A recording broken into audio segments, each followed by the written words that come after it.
Sanibona siphinde sabuya futhi live Vocal Lounge Studios and on Trinity Podcasts, hamba no Trinity Msibi. Today, I have somebody special whom I think everyone at home they want to speak to. But before, can you please subscribe, like, and comment? Puti, I can't introduce you. Please introduce yourself. Look, my name is Steve Mabona. I'm the spokesperson for the Gauteng Department of Education. We communicate the programs of Department of Education, more so the basic education, yes. Okay, so you're dealing only with Gauteng? Yes, definitely. We are focused on Gauteng, but you'll know when you interact with people, you will find that there's policy matters that you also need to assist, which is not in our terrain, but we understand policy. You know, anything that Department of Basic Education is responsible for in terms of the crafting of policy and communicating the policy. You can't say you're not going to say anything about, because it's a subject matter that you might be aware of. For an example, you know, the amendment of the Schools Act, as you know it as the BELA Act. The BELA bill, Yeah. So you can't say it's a responsibility of basic education and you can impart knowledge about it. Yes. Though we are not the custodian of crafting of the policy, but we are the implementers. So there's that thin line, and hence I'm saying we might be in Gauteng, but anything education, we should be in a position to communicate. Okay, that's fantastic. So my question then, as we dive into the subject, is that as a Department of Gauteng, are you responsible for anything that happens in all schools, beginning from grade 0 to, or grade R to 12, or it goes beyond that? We are responsible for basic education, which is grade R to 12. But also, you know that we have the public ordinary schools, which they are managed by us with the SGBs. And we also have independent schools, or what people know them as private schools. We license them. So you can't open a private or an independent school without being registered with us. So meaning that we will then have to tick all the boxes of a school. What is it that is required for us to say we are registering you as a school? So that process, we working with the applicant, we assist to tick, and if there's no compliance, when we can't register that school. So it's quite important. I mean, if you go to an independent school, you are not sure, you can interact with the department to check, is this school registered? They are registered with us, you know that they've ticked all the boxes. But if they are not registered with us, they might not be have ticked all the boxes. Like, for instance, some of the independent schools will be from grade R up until grade 10. They are running away from complying with Umalusi. Because once you move from grade 10 to 12, you are now in the higher education phase. You need to comply with Umalusi. So they will then short circuit that process and say we are from grade R to 10.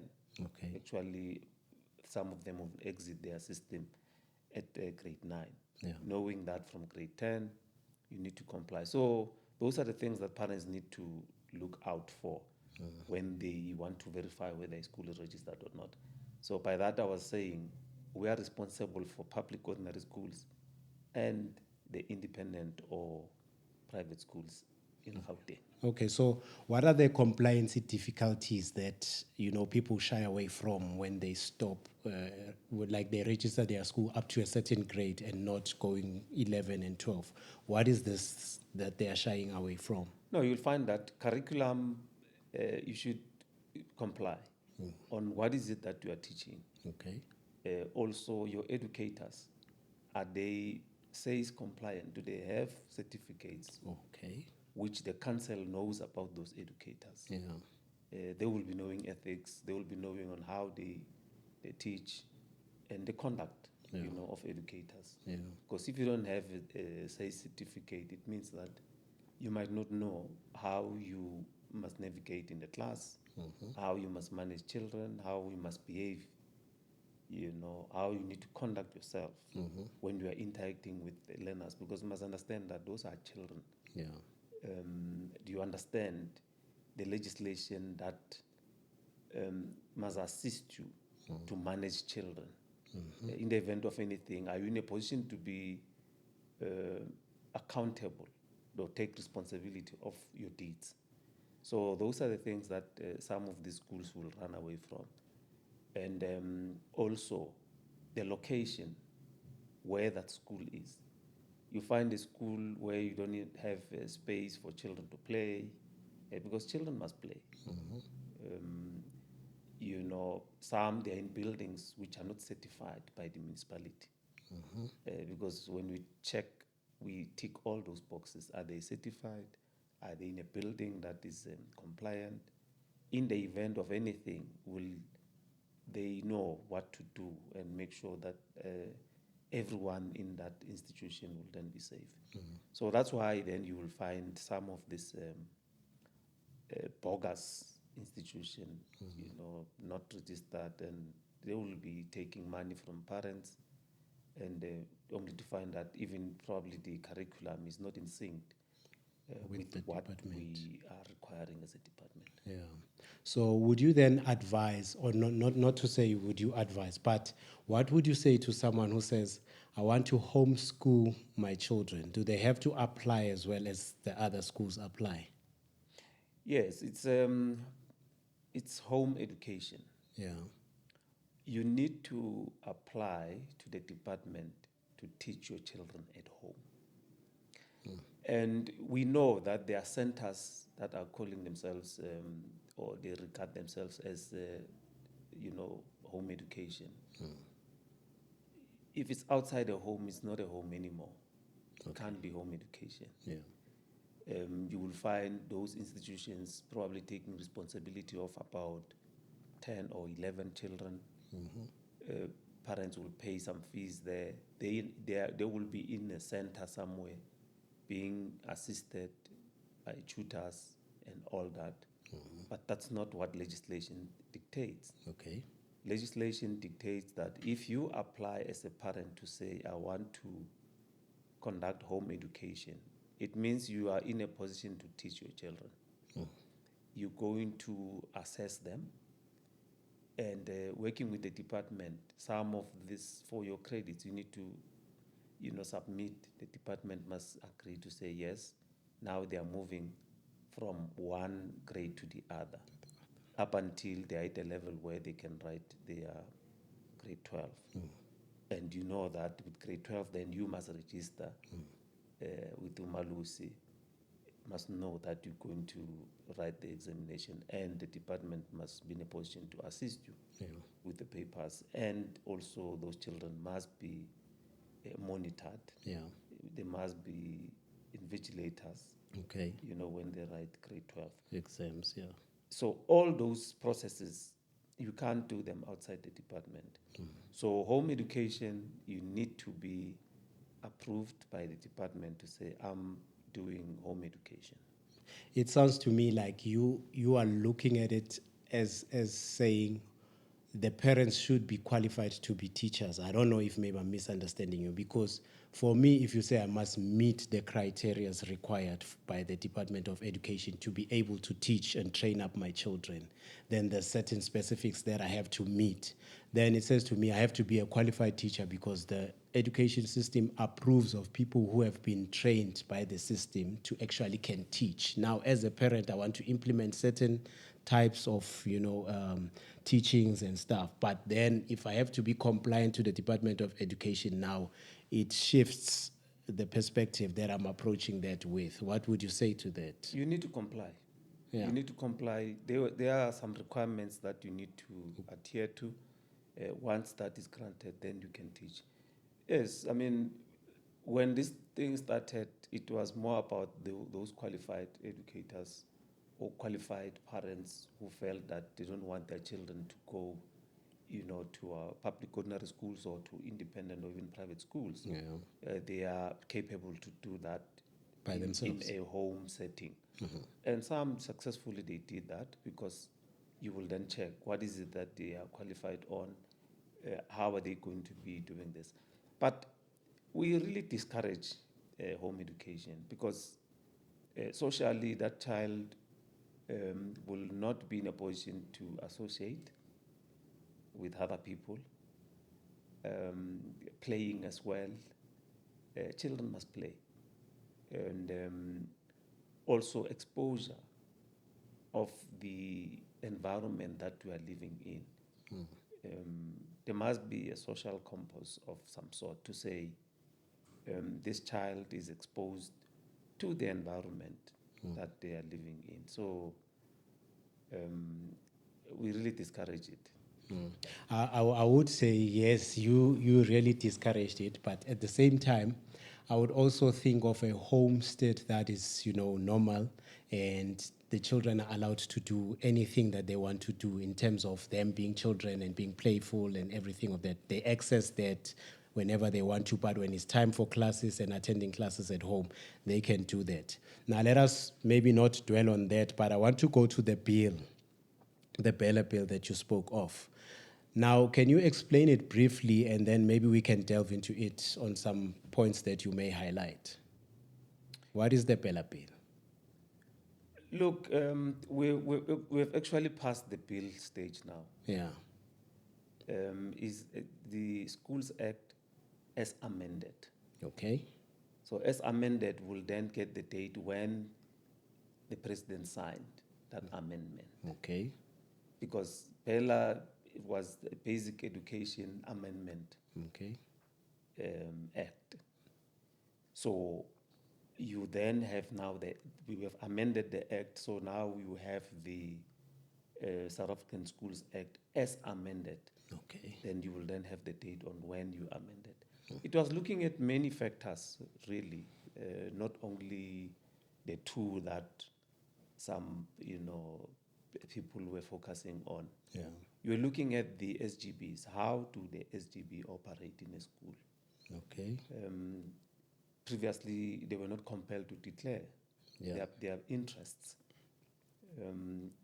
because SGBs will then come to a school upon themselves and siphon the school funds to themselves.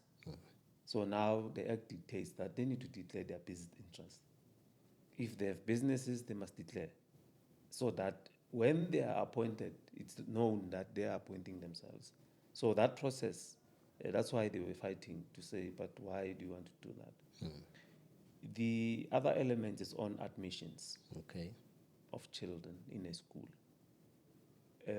Who has a final word in terms of admissions?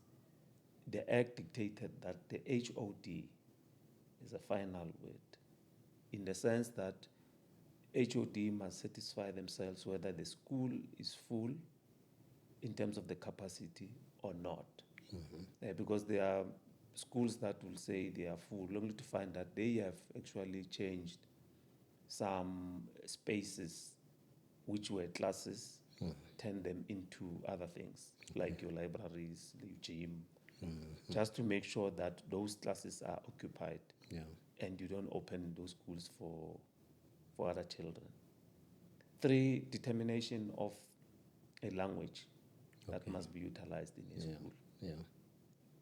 The SGB can make inputs, but the final word must come the HOD to say, yes, we can see that this school has been a single medium for quite some time, but the numbers are dwindling in a certain area. What do we do? Do we leave it at that, or we then introduce another language, which can be dual medium? You have the Afrikaans and English classes, and then you continue. At some point, there are schools that they started dual, but now they are English home, and Afrikaans will be as an additional language, and they also include other languages as an option. One can do English and Spedi, or do English and isiZulu or isiXhosa, depending on the numbers and where will that place B in terms of where the school is. Thirdly, the disruptions of schools. Okay. I mean, we were disrupted by members of the community who will come to a school, take a chain and lock the gates, depending on what they are marching on or they are not satisfied with.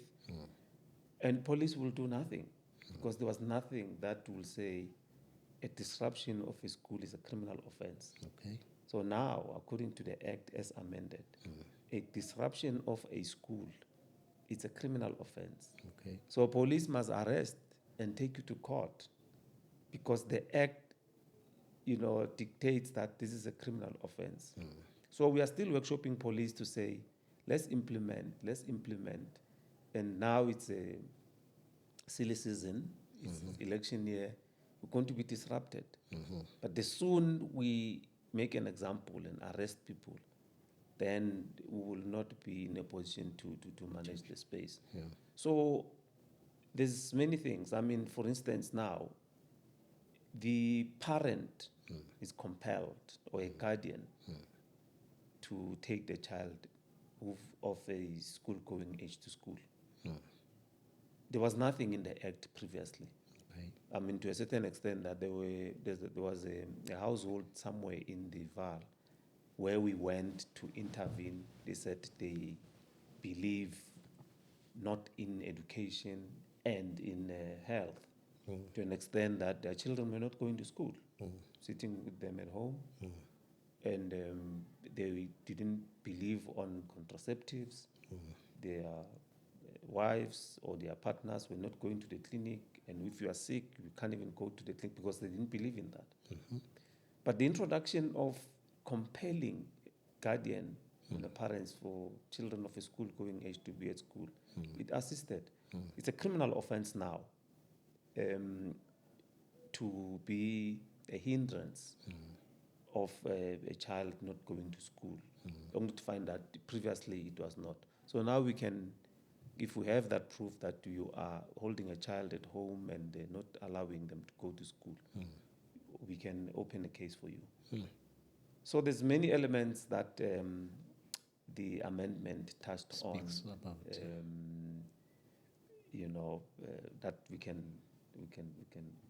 Yeah, my focus would be on the one that you've just raised now, about a parent, being compelled to take children to school, because I feel it also infringes on the right, say the right to, religious liberty, number one.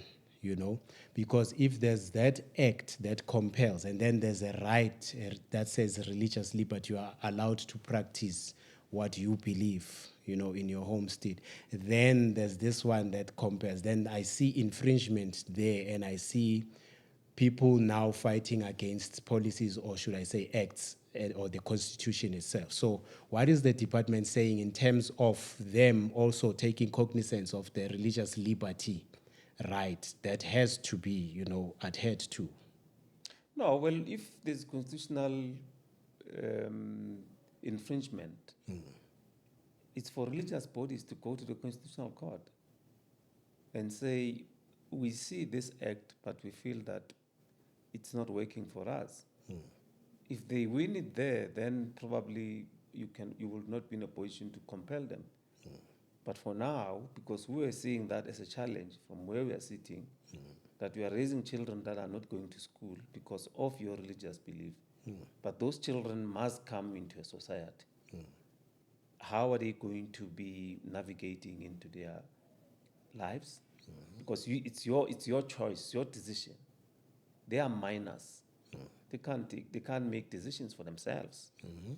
And you must also understand that beyond you as a parent, the court is custody of our children.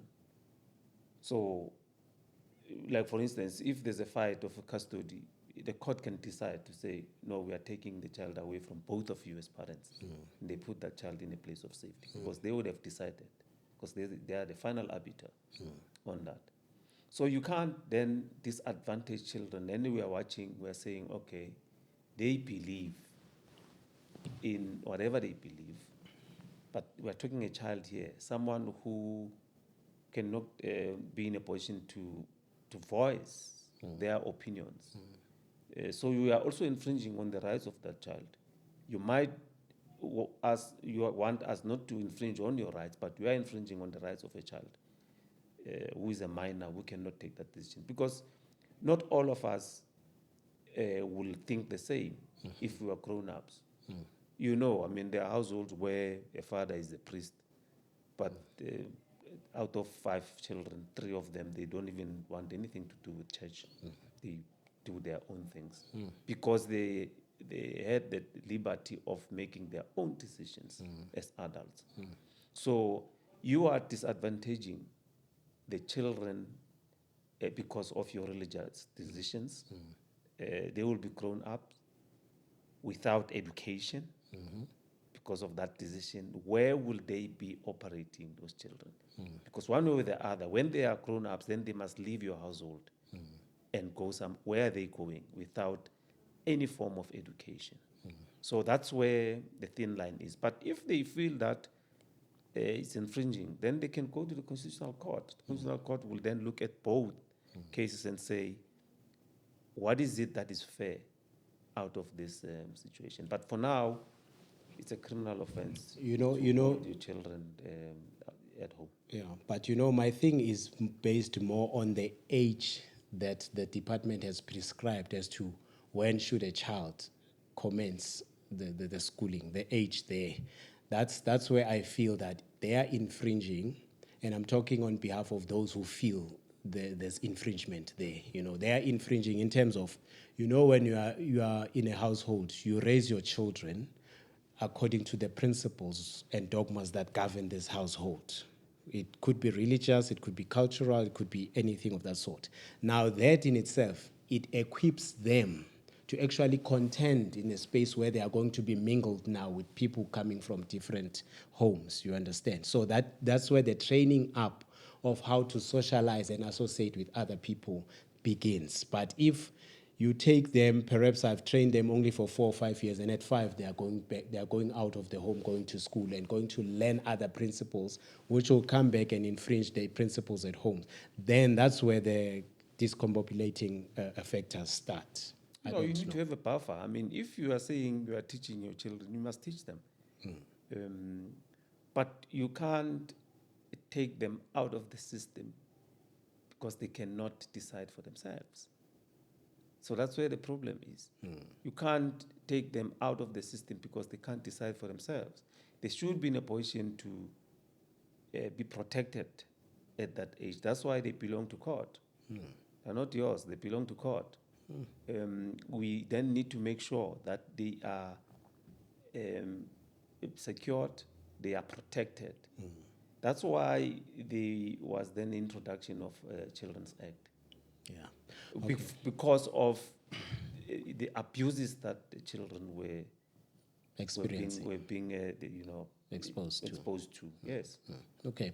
Now I understand you coming from that angle, but also argument still stands, in terms of religion and the state, because the two cannot actually govern even a society because they have to be separated.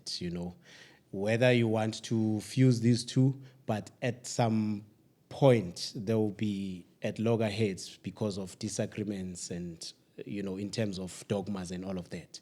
But nevertheless, having spoken of this, we've seen the scourge of crime or criminal activities in our schools, especially in Gauteng.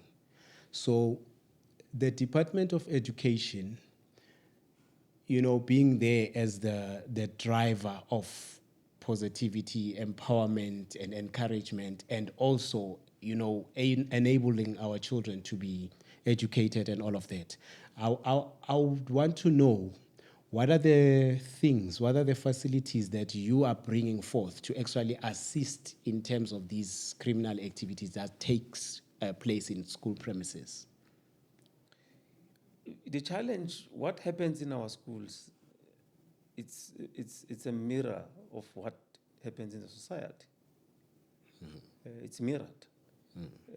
Sometimes we are so overwhelmed as a system to an extent that we cannot cope. That's why we then had to introduce CCTV cameras that can assist us with the face recognition, working with the police to conduct your sporadic searches, empowering SGBs on how to take some of these children to disciplinary hearing and take decisions which will assist them. Also working very closely with the Department of Correctional Services, identifying potential bullies. Okay. Because we'll go to different schools and say, give us probably, just write on a paper, just write a name that is problematic here. And then you will have probably out of the entire school, you will have probably 10 or 15 names. So what we will then do, we'll take them through, working very closely with Department of Social Development, do what we call prison tours. Take them, expose them to the environment, but not with the intention of scaring them. Okay. With an intention of them being exposed to their life and getting education from the inmates. Because there are inmates who are doing motivational talks. Okay. We'll sway them from coming in the institutions, not by scaring, but by imparting knowledge, imparting information to say, this is where we were, and this is where we landed. But while we are here, this is what we have learned in terms of the rehabilitation processes. Okay. So we try by all means to do that. And some of them, they repent from their deeds. True. And that's why we are saying empower SGBs. When they recommend expulsion, we know that then what is the remedy moving forward? What are we going to do with that child? Because you can't take that child to another school without a program of some sort. So I will then put an emphasis there. Working with the parent, what is the diversion program that this child is going to go through before we admit at another school? So that you don't have goal post shifting, from one school to the other, and you find that that child is now overaged. It's a problem. So those are the programs that we are trying to introduce. But like going back to your question, it's difficult for the system to a certain extent that we can do so much. The partnership with the Department of Community Safety, where they provide the traffic wardens to some of the schools. The program that we have with community safety, where we have patrollers, which they recruit, from their CPFs or all those members that are active in the community who work with us in our schools. But you must understand that those are not people who are armed. And to a certain extent, some of this violence, it's so severe that if you are not armed, you might want to run away from, the process itself because it's dangerous. So it's mirrored. It's what happens in the society. That's why we will normally say parents need to assist us. They need to work with us and make sure that they instill discipline in their children at home. Because you can't say a child must go to school, they will see to finish. And that's where the problem is. And some parents don't even come when the school is calling them to instill discipline in their children. That's where the problem is. Some parents don't come to the meetings. You struggle to form a quorum when you're about to elect an SGB. That's why in some schools you find yourself with an SGB that is dysfunctional, because it would have been opted from parents that were there on that day, because we call the first meeting, we don't correct, we cancel. The second meeting, we don't correct. Those that are there, we check. If they are willing to serve in the SGB, we put them in the SGB because they've been there, they are willing. So that's why sometimes you find yourself with an SGB that is dysfunctional, because those parents were not intending to be in the SGB, but they found themselves there. and they try to learn things that they were not really accustomed to or they really wanted to learn. So that's where the problem is. But we are trying as a system to make sure that where there is violence, we quell. Where a school it's bad, we working with parents. You see, if parents are willing to work with the department, we can change a school. I mean, there's a school that we changed in Ekurhuleni where parents stood up and said, enough is enough. It was a drug haven, ill discipline, teaching not happening because children, 90% will be outside, not listening to their teachers. We had to go there and intervene, work with the parents, with the police. That school now, it's giving us between 95, 98, 97% on their metric. But then it was at around 30, 40%. But because parents were willing to work with the department, we managed to turn around the school. Okay, so it cannot be repudiated that you guys are putting effort in actually curbing these things or catastrophic things that are taking place in the schoolyards. But my concern becomes that if you are referring to parents as people who are supposed to help you, it takes us back to the subject that we were deliberating upon earlier when I said the training up starts at home. But I feel it's the age that was dictated by the policy of compliance in terms of taking a child to school as early as possible. When early as possible, it is the time where, principles, morals are instilled, so that when they are instilled and then at the age of 6, 7, or 7, they can actually begin, with school. And then maybe because of the training up, they know if they do wrong, how do they reconcile themselves back to what they were taught at home. I know we would blame it on, or we would put it on parents and all of that. But that is a matter which I want you to respond to with what I'm going to comment on. And then also the effort that you are putting, you mentioned inmates or maybe former inmates. Is it ex-inmates you work with, or is the inmates that are currently serving sentences? Inmates, yes. Yeah, and then if you are working with inmates, there are also ex-convicts who are outside, who are also doing the same job. Now, in amalgamating with the Department of Education, it is not easy. You know why? Because the Department of Education is powered, funded, is given money to do whatever it has to do. But the offenders coming from prison, the ex-offenders coming from prison, and they have no money, and they are willing to actually assist. And what they're doing has an impact in terms of changing the behaviors of these school children. So how is the department willing to incubate or perhaps work together with the ex-cons? Because that program is effective. I know because I'm part of it. No, look, we are open to anything that is going to be assisting us.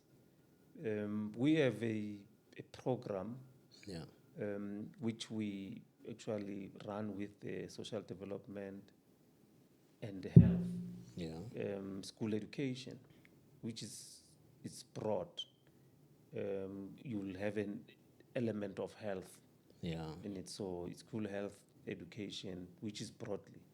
So that program, you are in a position then to have other partners that are going to be participating in. So it's a matter of who do you interact with, how do we interact, and then let's move and say we are all willing to assist each other. Yeah, sorry to interject, but I want to know, who does an ex-offender who's willing to help, with his experience, trying to talk to these children and calming them down, and also giving reprimand and warning in terms of crime and awareness and everything like that. Who does an offender go to at the Department of Education to speak to? Who do you speak to say, come, let us work together. We need funding. We can assist you with the problem that you have, and we can curb it, say, to maybe 40% than the effect that you guys have. Because I've seen it working, and it works even more, it is more impactful than any other stakeholders that are involved in work. You see your Sankas there, you see your Maspepes and the other organizations that work with the police and everything. But when it comes to inmates, the ex-con, when they go there and they speak of experiences, these children, the way how they heed or listen to them when they speak, you can tell because even the numbers, they change from whatever it was that was happening, and then it reduces the activities as well. So how does then one approach the department, or who do they go to? No, we have education support. Education support. Which is involves inclusive education. Yeah. So they are responsible for that. That's why I said it depends on who you interact with. Yeah. In a department. So that should be in a position to assist the process. Yeah. Going back to your question on the age. Yes. The decision to include early childhood development or move it to from social development to education. Yeah. Was that you need to start to teach at an early stage. Yeah. To assist nurturing children on empowering knowledge on them. One, there are studies which will say in this country, our grade 4s, they can't read for comprehension. Okay. Now, it's a challenge. I mean, at grade 4, that's intermediate phase. Yeah. It's not even the foundation. Now, at intermediate, that's where your tests, you introduce tests, examination process, independency of children. Yes. From the foundation. Yeah. Now, at that level, if you can't read for comprehension, then it becomes a problem because you should be in a position to read and you must be assessed. Okay. Now, if you can't read for comprehension, you'll be reading, but you will not be understanding what you are going through. Okay. So hence a decision to move early childhood to Department of Education to say, make sure that children are taught at an early age and make sure that grade R, it's now an official entry level for education in the country. That's where we start now. We're not starting at grade R, grade 1. We're starting at grade 1. So that's where the formal education started. Grade R, yes. Because of those challenges that we were facing. So we just need to infuse. The education that is done at home, we are not against it. But as long as it assists the children, more so on the moral compass. Okay. What are we teaching? What children are aware of? What is it that they're not supposed to be doing? What is it that they need to do to assist themselves to be better, people in future? So those are the things that we can teach, but it does not say children must not be in a class and children must not be taught. One would refute, though, and say, a child shouldn't be taught about sex and these other things that you find in subjects like LO and stuff before the parents can approve of that. One would refute and say the education as well is mingled with good principles and bad principles, and seemingly it's like bad principles are more because it is said that it is their right to be educated, and then they come into a homestead or into a household and then exercise what they were taught only to find that it infringes with the principles at home. Then one would say the teaching that is going on in schools actually now creates the monsters that you see in the society. It's actually not the problem or created by parents, you understand? So one would say it's actually created by the schools, by what they teach them, and they make these minds to be eager to explore what they are taught at school. What would you say to that? No, I'll refute that. I'll say that's not the case. It's not sex education. It's health education. And health education, it's broad. We are not going to teach children about how to have sex. No. You are going to teach children on how to understand themselves.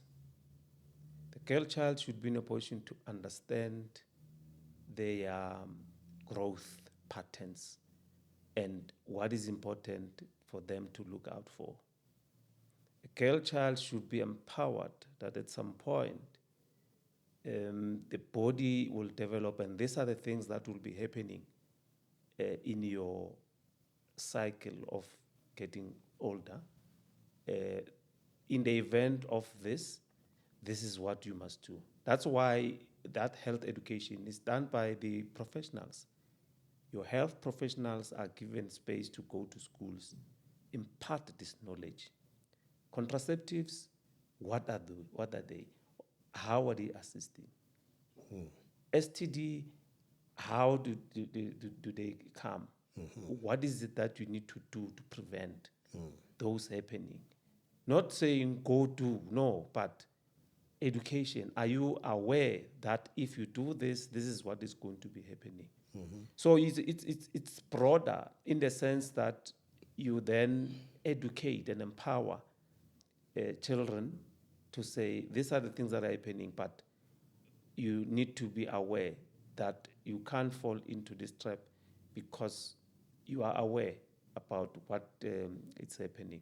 So it's not that you are teaching them to go and explore, but you educate and empower on what is it that they need to be mindful of to assist their growth. I mean, there's a program that we have introduced of protecting a girl child from a potential cervical cancer. Okay. They are vaccinated at an early age, and that program becomes free.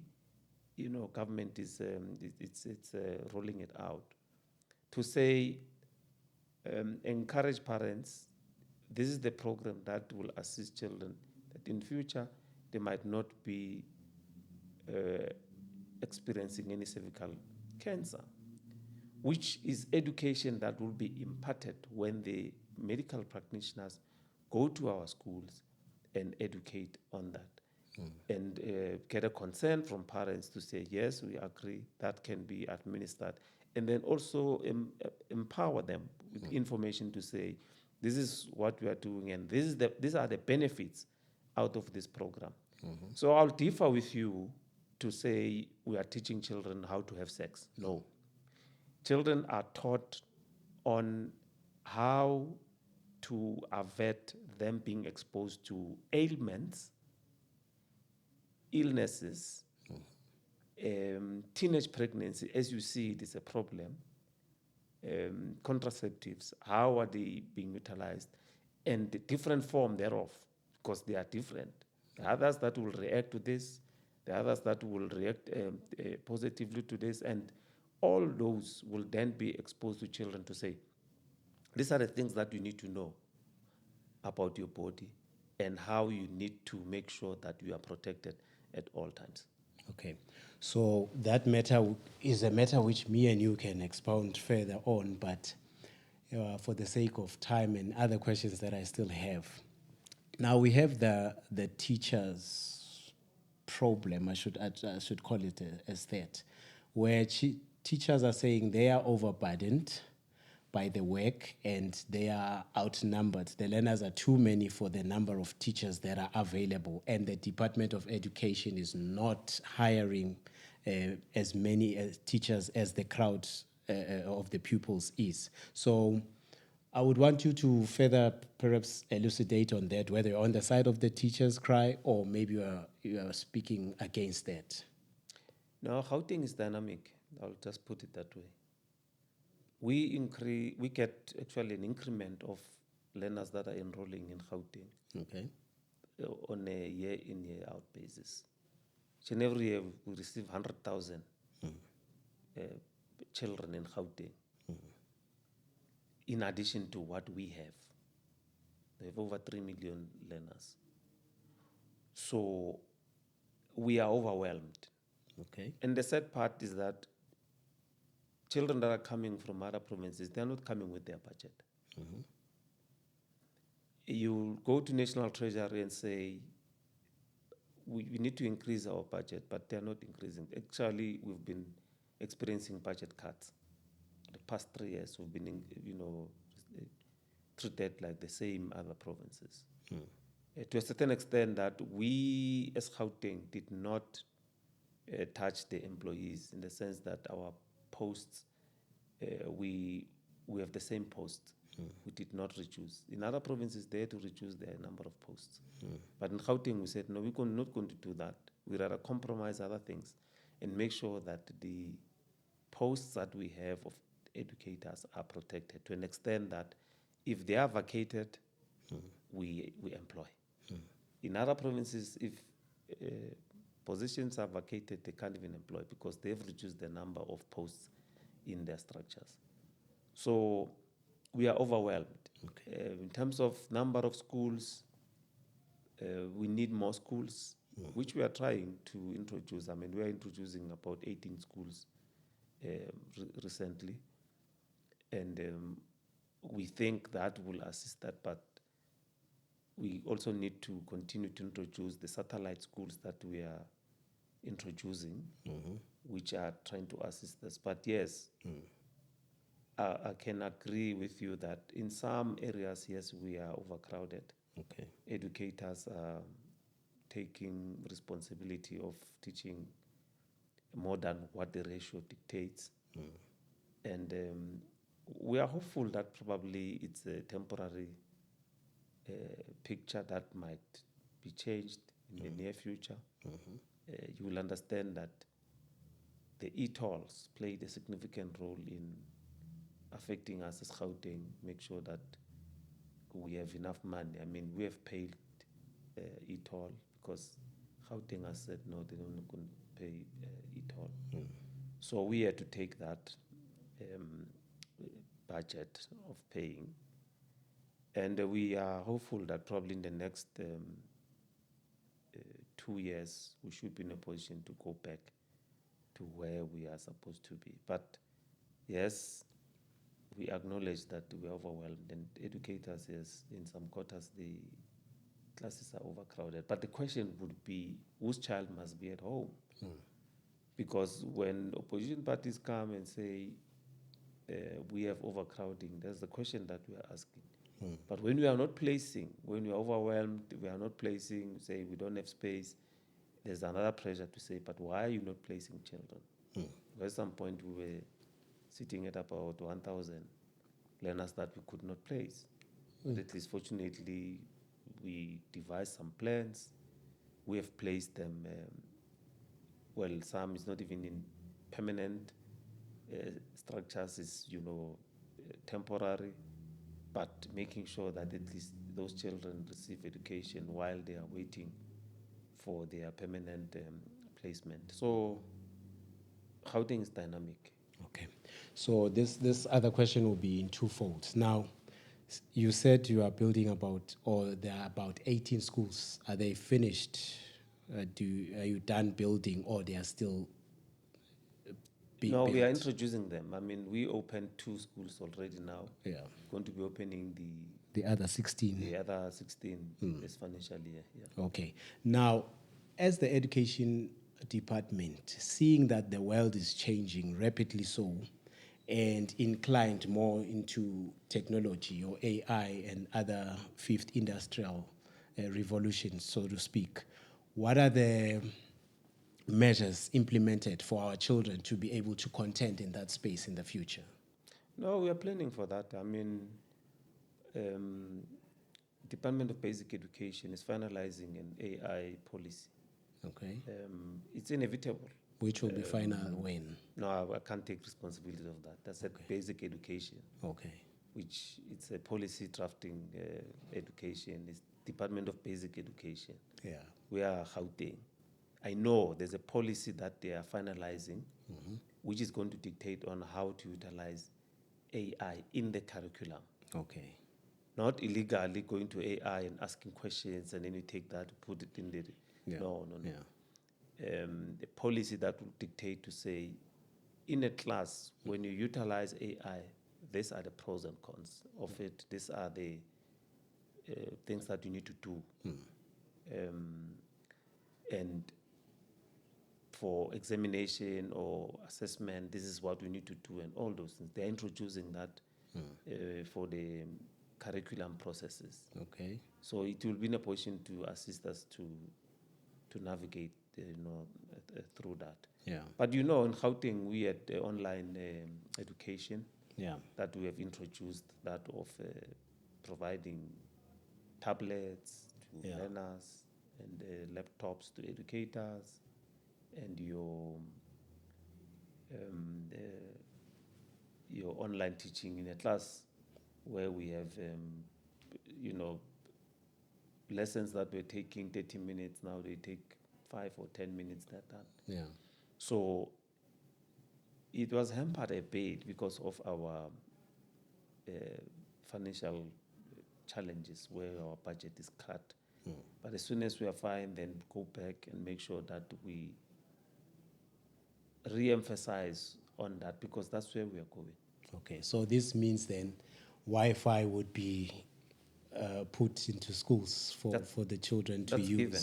And then also, just perhaps in short, your education system, how does it help in developing skills, and how does it help in developing entrepreneurs and independent learners who are free, or should I say critical thinkers, as opposed to somebody who's narrowed down to a certain career, as being a lawyer, and then goes to university and they're no longer interested in acquiring knowledge or perhaps delving into other spaces of education. So how does the education system broaden the horizons of our children's mind in terms of to think critically?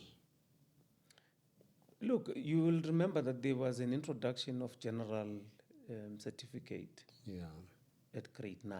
I remember that. At grade 9, it means that it acknowledges your education since you started at grade 1 then. Oh, yes. Up until grade 9. So with that certificate, if you are skilled, you can then go into the corporate world, utilizing that certificate with your skills, and then you get more empowerment and you can be in the corporate. Like if you're an artisan, you can be trained. They acknowledge the certificate, train you, empower you on more education, and you are in the corporate space. Okay. So that is doable. We have introduced schools of specialization in different disciplines, in different corridors. In Tshwane corridor, we have automotive, schools of specialization. We then move to the Ekurhuleni, you have Atropolis, where you have school of specialization in aviation. Oh, yes. In the Sidibeng area, we have maritime. Okay. And the West Rand, you have business. We also have the agricultural sector because there are farms that side. Yeah. Then we have engineering. Okay. Which is in logistics. Somewhere in Katlehong, we have schools of specialization in that. So those children there, once they go to grade 10, then they choose subjects that are going to be assisting them in their field of speciality. To an extent that when they are done with their grade 12, some of them, they don't even need to go to a tertiary institution. Some at grade 11 already, we take them through corporate, like for instance, some with a partnership with the dealerships. They will go there, experiment an engine, experiment electronics, experiment everything that they can, and you then give them credits. Give them credits, and once they get their grade 12s already, they go in the corporate world and start to do some work. So I'm answering your question that on a skills drive, what are we doing?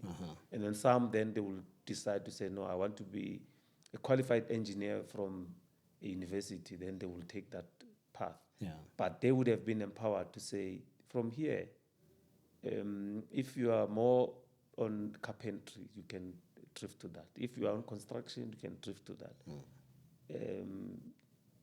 anything that you would have amassed knowledge of in terms of the school of specialization, you can do that. Yeah. And we have then added the multi-certification program, where we deal with coding and robotics. Some teach them swimming, some it's first aid, some we teach them how to drive. They get driver's licenses there. So you give them a specialty of some sort and give them a certificate.